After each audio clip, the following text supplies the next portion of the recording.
white stucco house in the Hollywood Hills was very easy to miss. But to the cops, it was a renowned drug den. And for porn legend John Holmes, it was his own personal pharmacy. Number 7, the Wonderland Murders. John Holmes was the biggest adult film star in the late 70s. There was tons of money, tons of drugs. Holmes made more than 2,500 films as his alter ego Johnny Wad, but all he had to show for his career was a $1,500 a day coke habit. This was a period where porn was still very much a shadow environment, and the people involved in it were shadowy people. By the end of the 70s, Holmes was out of work, unable to perform due to his drug abuse. He fell in with the gang at the house on Wonderland Avenue.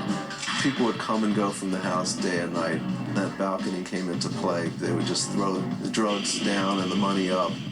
Holmes also hung out with nightclub owner Eddie Nash, a man who always seemed to keep an ample supply of drugs in his Hollywood mansion. Desperate and broke, the porn star and his drug buddies decided to rob Nash.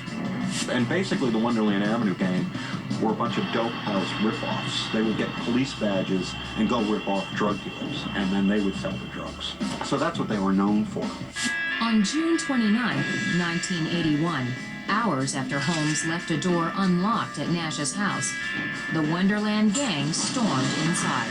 According to police, they came away with drugs, jewelry, and $185,000 in cash. I stole some money, tied Nash up. Not a good thing to do. A day after the robbery, Holmes was spotted wearing some of the stolen jewelry. Nash forced a confession from the porn star. On July 1st, 1981, Holmes led at least 3 men into the Wonderland house.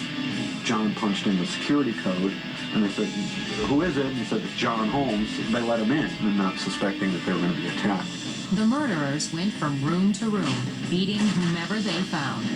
The victims were bludgeoned to death with lead pipes. There were 5 victims involved. Of the 5 victims, 4 died as a result of the attacks. 1 did survive, although suffered some debilitating injuries. The murders were so violent that when police arrived the next day, they discovered a grisly sight. Usually the bloodiest kinds of wounds that we see are typically stab wounds. They tend to be the worst kinds of bleeders, but blood force would probably be a close second to the amount of blood loss that will occur. And in this particular case, the Wonderland murders presented a fairly gruesome, fairly bloody scene. Holmes immediately was a suspect, as he was the only link between the Wonderland gang and Nash. Now, how much he saw, how much he did is up for speculation.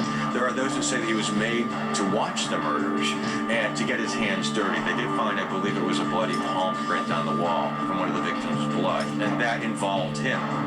In 1982, Holmes was tried for the murders, but his lawyers argued that he was just another victim.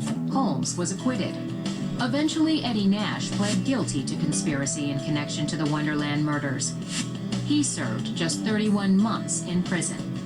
For John Holmes, he escaped prison time, but life didn't get better for the porn legend. He started to do gay films for money to feed his drug habit, and that's allegedly where he contracted the AIDS virus.